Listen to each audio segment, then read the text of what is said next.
And she absolutely changed my perspective towards the medical aesthetic. It's not always about looking beautiful. There are people who've gone through cancer, gone through some medical, urgencies, and their body doesn't look that nice and they lose their confidence. I think it's not to fear.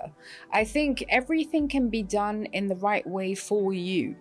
So I think it's to understand what do you want as a treatment. So if you don't, not everybody needs to transform. So I myself, I was always scared myself even. As I came to understand more and more, it's a choice. So I think when you pick what suits you, then you can pick the right route. So I think it's having that conversation with your doctor, having that consultation and explaining very clearly what you're looking for.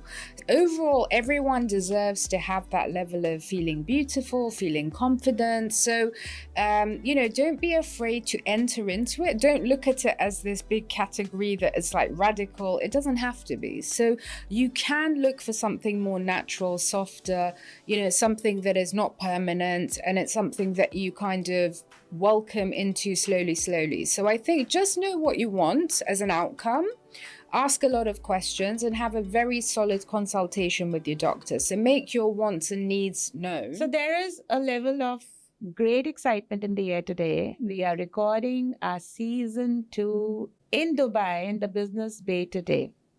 And I'm super excited to have a healthcare and a medical aesthetic professional with us, Nazila Zoulfaghari. She's the founder and CEO of NZI Aesthetic Consulting. She's the executive board member of the big UK Limited. Today before we started recording, Nazila and I were talking, and she absolutely changed my perspective towards the medical aesthetic, industry. So we were talking about Botox, we were talking about body sculpting, and she told me that it's not always about looking beautiful. It is also about getting beautiful or giving beautiful or making people beautiful who need that. There are people who've gone through cancer, there are people who've gone through some medical, urgencies, and their body doesn't look that nice and they lose their confidence. So she, as a, aesthetic professional, founder of NZI Aesthetic Consulting, she helps people get that confidence back. And I am so grateful to have met her that I can't explain. And welcome to our show. Thank you so much. It's such a pleasure and honor to meet you and to be part of this amazing journey. So really appreciate you making me part of this. Thank you. And I would like to tell all our listeners and viewers that she's been to India and she loves chart. That's what she told me. Yes, I do. And I would like to welcome her in the Indian style. Namaste. Thank you so much. Namaste. Okay, to start with, Nazila, I would want you to tell everybody about you, how you started. You're running so many companies. You are, helping so many people look beautiful.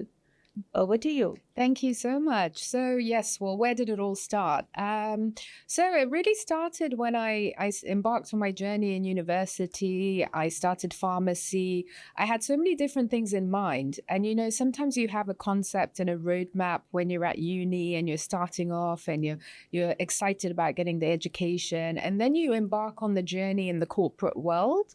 And there's so many different layers and so much that you can learn that it takes a significant amount of time for you to get to know yourself.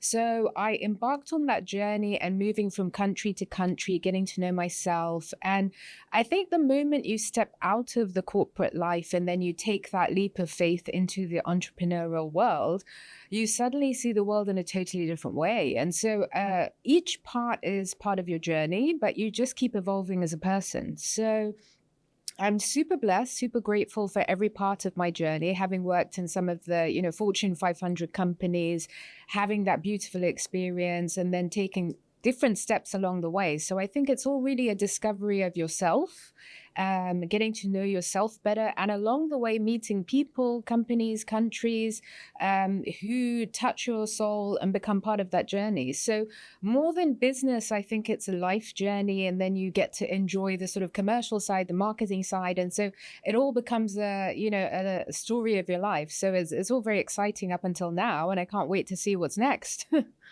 So, this is, the way you speak and the way you've explained this industry, this is absolutely commendable, Nazila. Thank you. Before I think we were speaking out before we started recording the podcast. And Yes. so how have you configured the vision of your company? Well, I think that's a very poignant question, because the vision is something that you work continuously towards to create that as, a footprint and a roadmap of what you're working towards every single day. So it has to be something really significant to you. So I think it's really fueled by passion. So you said it so beautifully outside as well. I think embedded in you must be that passion that drives you towards it. And I think the vision is so simplistic for me. It's just about helping people. It's about growing and helping people and finding different opportunities that allow people to be part of your journey. So it makes it very simple. But, along the way, you add to it, and you keep creating more and more. So, I take it as a decision when I make any choices. So when I'm looking at taking a brand on, or I'm looking at a geography expansion, I'm looking at how can I serve and give back. So when you have that kind of as a big intention, it allows you to do better and to keep yourself going. So that in a nutshell is, a vision that I try to create a healthier, more beautiful environment and to give back. So, there are a lot of misconceptions about aesthetics, people going in for Botox. Yeah. Especially back in India, if you go, people think that, if they will get Botox done, something wrong will happen, their skin will, or even a small treatment like a laser treatment for hair. People feel that, that it's, in the long run, it does affect your skin and your health in a bad manner. Right. What is your take on that? Look, I think it's a key point. I think in healthcare, you always have to do some significant research. So I think get as much knowledge behind it as you can. But ultimately, I think there's that sort of diverse scale. So some people take anything to an extreme. And certainly there is a misconception when it comes to the aesthetic industry. So I'm fully aware of that. I would agree that there is that sort of exertion taking you to that extreme level. But then if you do it in a balanced way, I think if you really look at how it can make you feel, how you grow confidence, how you look better, and even what we're discussing outside. So some people who've gone through some traumatic or chronic diseases or indications, they need to sort of improve on the outer level to grow that confidence. So I think on any level, you can find the middle ground and find that harmony point. It's just not looking only at the exception, which are taking it to the extreme, because then that could give you that misconception. And you can miss out on a great opportunity to feel better about yourself. So, but I would agree there is that misconception. So I would just advise to look more into it. And we have that beauty of knowledge. So I think the more you kind of read into it, look into it, you would feel more confident about the kind of treatment. And that would go with anything in healthcare, so that would be my recommendation. Yeah, that's a great takeaway that she's put across, that you do your research. Before you get into it, you should be confident what you're heading to and what you are going to. Because most of the people who get their Botox done, maybe of the lips or the cheeks, later on they don't like themselves, because I think they lack information. Yes. Yeah. So what are the different kinds of developments that, because I think it is every day there is a new research and a new study coming in this industry also. Yes. So what do you have to say about that? Yeah, it's such a dynamic industry. You're absolutely right. So it's very innovative. So you have to really keep abreast of what's going on, and it's so dynamic. So I think to a certain extent, you have to look at the starting point. So look at researching your doctor, understanding what kind of treatment or therapy do you want. Is it, permanent, or is it something that can be retracted? Is it, so these kind of sort of tips and tricks, you'll kind of get a better understanding. Then there's a lot of innovation. So innovation is taking us more towards natural. People are appreciating more the natural treatments that are faster turnaround. So there's not so much downtime. So whereas, let's say, 10 years ago, a decade ago, you could look at surgeries, people are looking more for non-invasive. So we're not looking for such, severe products or severe surgeries that can be so impactful, but something that's a little bit more lighter in the touch and will not affect your day-to-day activities. So innovation is always there. It's super exciting, but I think just to rest your mind assured that you have done some sort of research, looked a little bit in terms of what the doctor is, the treatments are, then you feel more comfortable and confident, with anything. So I think with anything, if you look into it and you have a background, at least that's the base for you to have an understanding of the key points. Yeah, so Nazila, you just mentioned about taking natural treatments. What exactly do you mean by that? So it depends. You can look at anything with the active ingredients being on the more natural side. You can look at products that are more attuned. So let's take hyaluronic acid, right? So that sounds very serious from the name already, but it's already a naturally existing carbohydrate in the body. So this sugar allows your body to be able to regenerate, and it's similar to collagen and such things. So these are already naturally available in the body, but with age and time, it starts to deteriorate. So sometimes when you look at a product, you'll see that it has that ingredient. You'll understand it's not a foreign ingredient to the body. So it's just now then understanding a little bit more on the technology side of it, how it came to create that molecule, right? So simple things. So I think everything's available. You just have to look at what are more natural ingredients that will be able to, not affect you in a negative way in years to come. So generally, that's what I would extend and offer to the listeners. And that's a great takeaway. And I think the word research it's very impactful. So you do your research because people will just listen and they will just follow it. So exactly knowing yourself, your skin type, your hair type, what suits you best, I think then going for a treatment or a change, I think that's the best suited. That's what she's trying to say. Okay, Nazila, what has been the most rewarding part of education and training healthcare professionals since you're also doing that? That's a great question. So that's one of my real passions. So I think education, it's just one of those elements that is so necessary and so overlooked. So I think when you think about it, that cooperation with doctors, with healthcare practitioners, extending that kind of impact to be able to provide them that continued education. Now, of course, doctors have diplomas in education and all the rest of it. But I think when it comes to new products, you've got to understand there's also new protocols. So how do you utilize this product? What's the best form of utilizing it?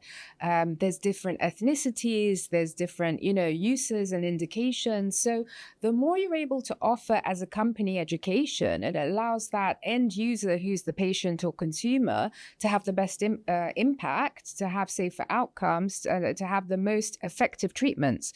So I just find that to be the most engaging part because I get so excited by throwing myself into the education.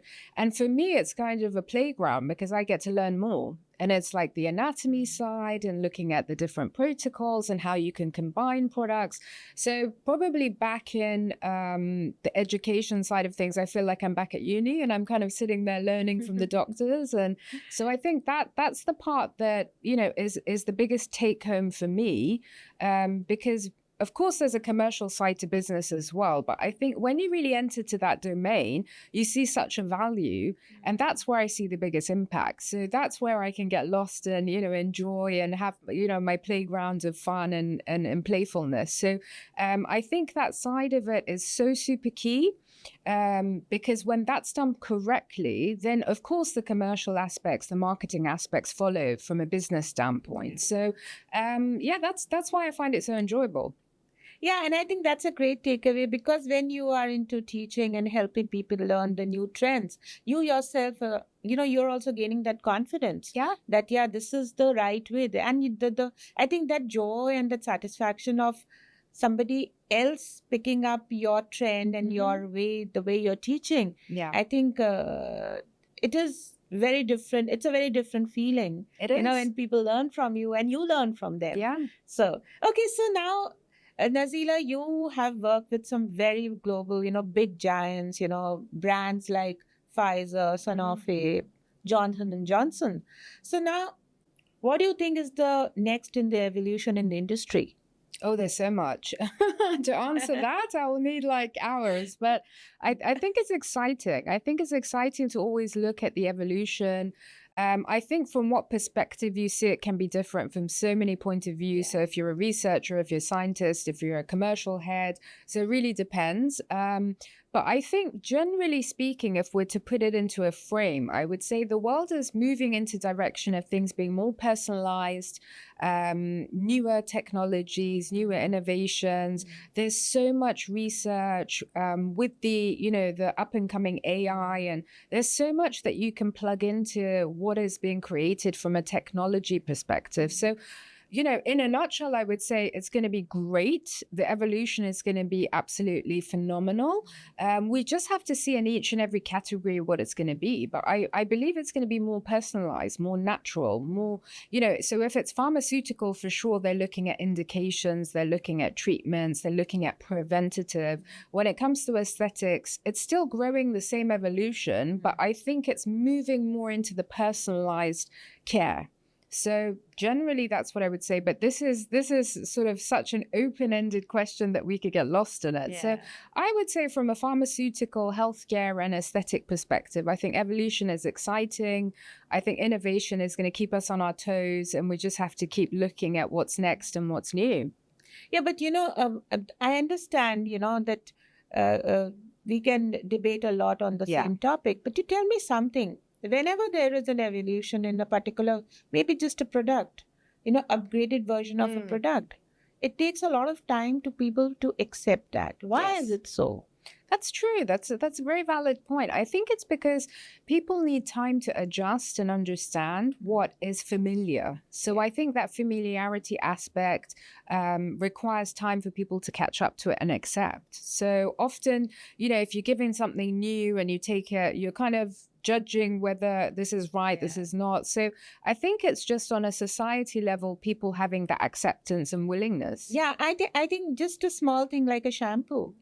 If you just taken the better version of the old version and it doesn't suit you, there could be various reasons. It could be the water, it could be the air. Yeah.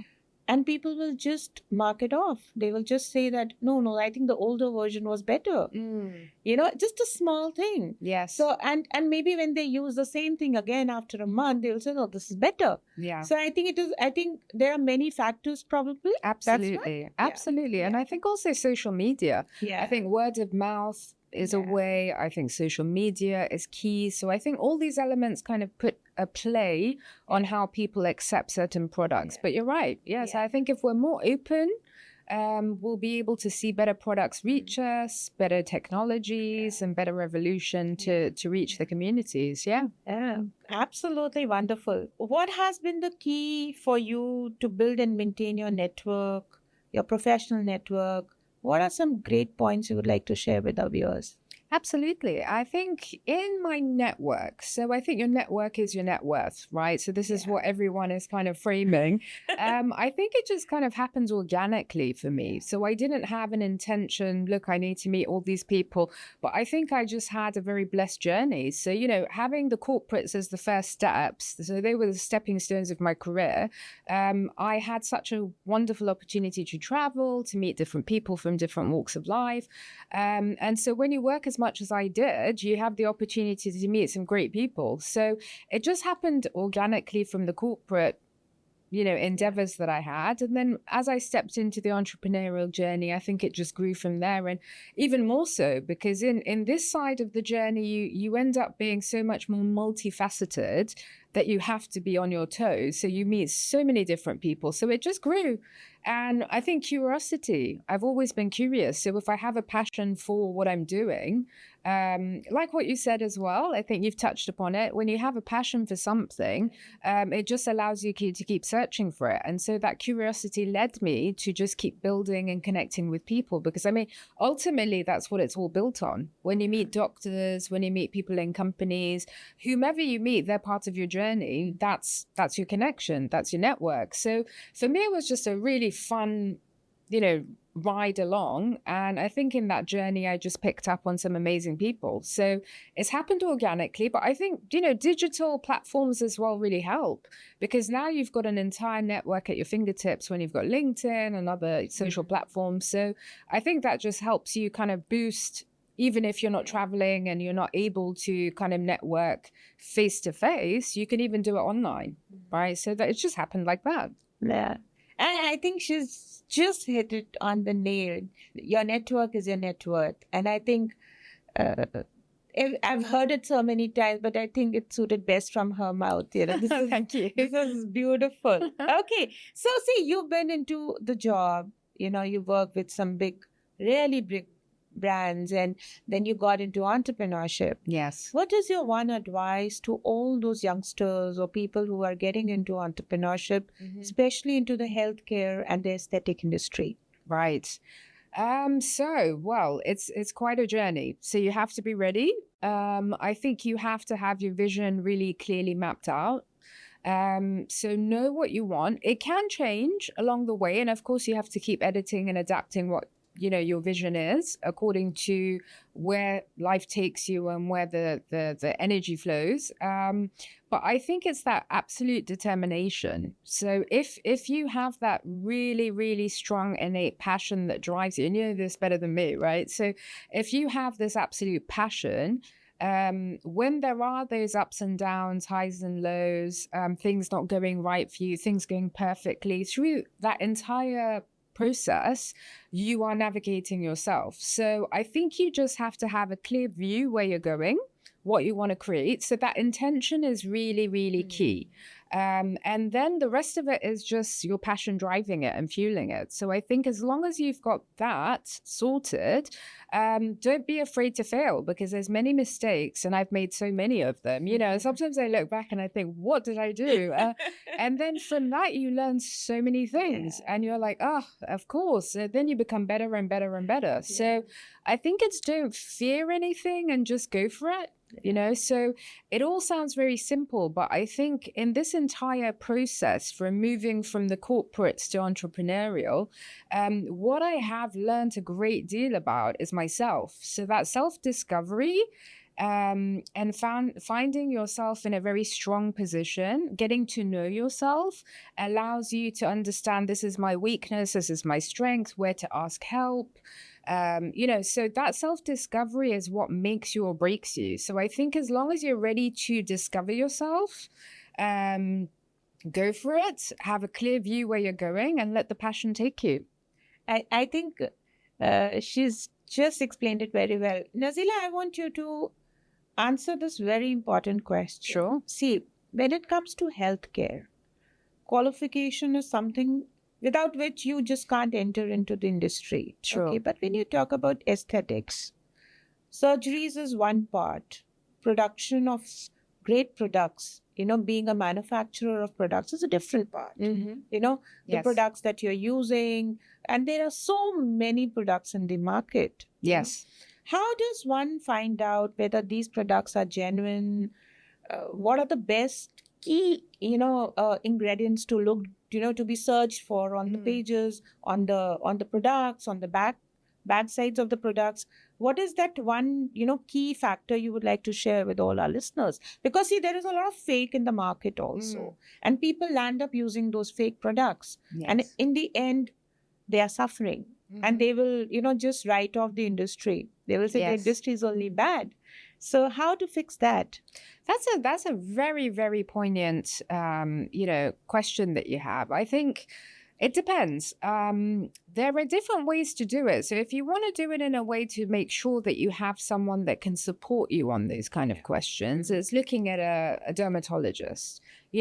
Tap into looking into finding a dermatologist that can guide you through these steps. Do you have allergies? Is this the best skincare product? Because often, and this is key, often research will take you to a certain point. And then there are those people in the community within those healthcare professionals that give you that very certified advice, which is designed for you. So I think to some extent, it depends on the treatment. So if it's something that you're looking to do, as you mentioned, surgery, there's non-invasive treatments, there's a lot of different categories. If you're just looking at off-the-shelf products, I think it's just you do your research so far as to understand what's important for you. What's your medical history and records. So depending on what you have as a person in terms of your medical record, then you can always reach out to a dermatologist. You can reach out to the relevant doctor that's within that category that you're looking for to have the safest option. But definitely, there are a lot of products that you don't know, what to check for. Check for expiry on the product, check for, if it's well labeled, if it's got the right inserts, look at the insert very carefully to see is there any sort of drug interactions, is that product going to have any side effects. So just as a due diligence as a patient or consumer, those are the key sort of top priorities I would say look at. But if it's for you to look at a product or treatment, then definitely get that sort of healthcare professional to help you. Yeah, while you were talking, I was just missing my husband on the podcast because whenever, if I will get unwell, I will start doing my own treatment, like probably pop in a pill, or, so we will go to the doctor and the doctor will prescribe something and I will come home probably and then not take it. Then he will say that we've hired a professional. Why are you doing this? So I think that is a great takeaway, that if you are not sure of a product, talk to a dermatologist. Yes. I think that is the key takeaway from this conversation. Absolutely. Yeah. Beautiful. Okay, Nazila, how do you keep learning and growing in your own career? Because, the industry is under a great evolution. Absolutely.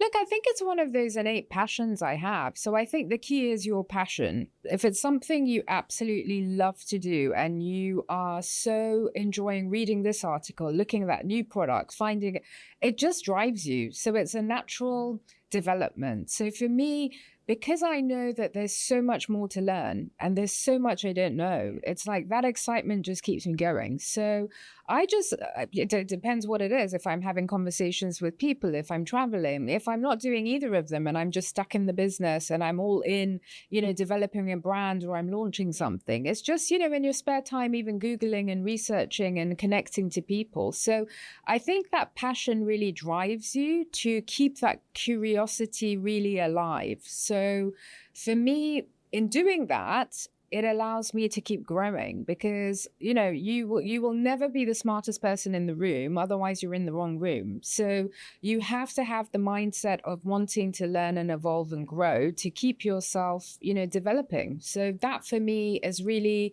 the ethos I have. Okay, so Nazila, so we are in the most amazing and the funny section of a podcast today. Okay, here is your rapid fire round now. Okay. So what's the one innovation in medical aesthetics you are most excited about? Oh, there's so many. Okay, one. I would say products like Botox that has decades and decades of science behind it, but it's still that innovative product. And, the brand itself is the name. So everyone knows it. And it's just touched so many people's lives. So I think that would be the innovation that I am still reeling off. Yes. What happens when the Botox goes wrong?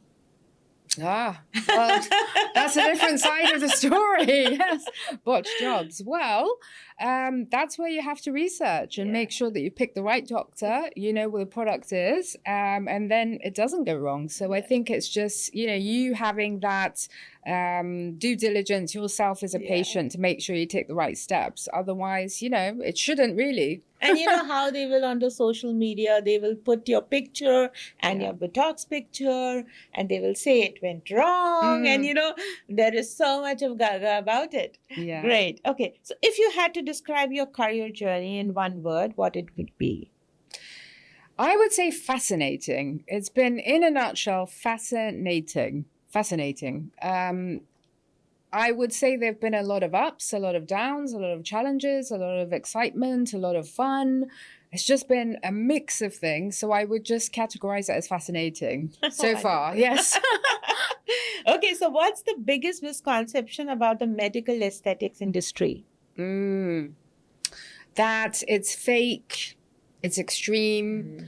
Like I said, there's a lot more to it. So don't judge a book by its cover. As you go deeper, you'll start to understand there is a lot more that you can earn from it. You can understand so much more. So don't look at things so superficially, I would say. Yeah. Okay. And your favorite city to host a medical education program, London, Dubai, or New York? Oh, so far. Great question. I would say to a certain extent, each city has its own beauty. So the education you can play out in each city or country is totally different. So each is its own gem. But so far, I would say it's been Dubai because it's really a thriving new ecosystem. It's really been Dubai for me. Of course, I love London. I love New York. And I don't think there's any city I would say I don't enjoy it. So I would say Dubai would be my favorite so far. But there's so many more I'm going to add to the list. So, yeah. You mentioned, Nazila, that you've been to India. Yes. What is that one memory of India that you carry? I understand chart. That I know. Yes. Second one. Yes. I think the people were just phenomenal. They were so dynamic, so hospitable, so friendly, and so diverse. So from city to city, but I just felt really comfortable and welcomed. And that was the key. And I think I do remember, like, the memories were just incredible. So they, threw a great fashion show and they said I was one of the judges. And, I got the opportunity to dress in the local attire. I just felt totally, welcomed and at home. So I think it was just a really, really exciting immersion into the culture. But the people were so friendly. It just made me feel really, really, part of the country and welcomed. So I think the hospitality was incredible and just learned a lot because I think the lifestyle, the mentality, the groundedness of, how calm and well-centered some people that I had, the opportunity to meet was incredible. So I think overall, it just felt really, really comfortable. And that makes me so proud to hear about my own country. Yes. This is beautiful. I can't wait to go back. So hopefully we'll meet next time. That'll be soon. Yeah. Yeah. Okay. So what's next for you and your companies? What's your future plan? That's great. So I think we've got a lot of really exciting new projects on the horizon. So next year, I think 2025 is going to be a big year for us. We're launching quite a few new businesses, new product launches. So venturing into some new categories where in medical aesthetics, we're going to build even more of a portfolio. At the moment, we have distribution, we have consultancy. So it's just continuing that element so that we have a complete 360 approach. So, watch the space, but there's some things to follow next year. Wonderful. Okay, Nazila, I understand that you're a healthcare professional and you're into the beauty industry, the aesthetic industry. Yes. What is your one advice to people who don't want to go for it? Maybe they've gone through some accident, maybe they've gone through some medical urgency, some chronic diseases, but they suffer into that aspect of, that thought of that they don't look good. What is your one message to them? And they're actually scared too, because then lack of knowledge, lack of funds. Yeah. There are so many factors, people don't want to go in for, changing their looks, getting those treatments done. So what is your one message to all those, especially women? Yeah, absolutely. Look, I think it's a very important message. I think your question is one that really touches people's souls because it's the way you look. So this appearance, it really transcends so many different elements of confidence. I think it's not to fear. I think everything can be done in the right way for you. So I think it's to understand what do you want as a treatment. So if you don't, not everybody needs to transform. So I myself, I was always scared myself even. As I came to understand more and more, it's a choice. So I think when you pick what suits you, then you can pick the right route. So I think it's having that conversation with your doctor, having that consultation and explaining very clearly what you're looking for. So there are some doctors that you visit that they don't even entertain something extreme. right? But I think overall, everyone deserves to have that level of feeling beautiful, feeling confident. So, don't be afraid to enter into it. Don't look at it as this big category that is like radical. It doesn't have to be. So you can look for something more natural, softer, something that is not permanent, and it's something that you kind of welcome into slowly. So I think just know what you want as an outcome. Ask a lot of questions and have a very solid consultation with your doctor. So make your wants and needs known. And then that sort of roadmap for your beauty will be well planned out. So don't fear it. Don't look at the extremes, because yes, it can be daunting. You suddenly think, what am I going to look at the end of this? But don't take the extreme version. Just figure out what will make you feel better and communicate that to your doctor, and then have that plan and consultation so that you feel confident and happy about the stepwise approach. That would be my best bet. And I think this is a great takeaway, because in any case, you are fearing people meeting them because you're not looking good. So it's better to not fear the treatment or the consultation. And I think get in touch with her. Her details are available on the podcast. Okay, Nazila, your last question. How do you stay so beautiful? What is your routine? What are the kind of products you are using? Well, actually, you know what? That's a funny question, because I have to, you have to kind of keep up with yourself as well. I keep it very simple, to be honest. That's a very nice compliment. Thank you for that. I will take that for a moment and appreciate it.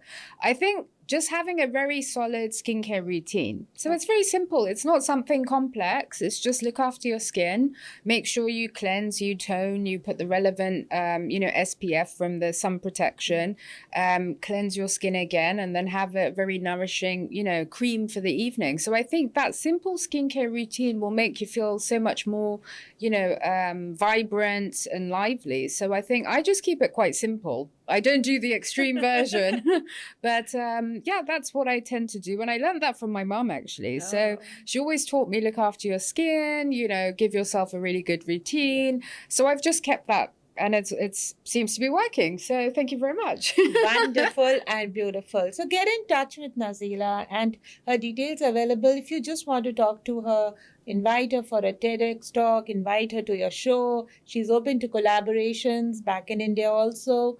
Get in touch with her, and I think, Nazila, aapka bahut thanks. Thank you so much. Thank you. It's been a pleasure. Thank you so much. Really appreciate it.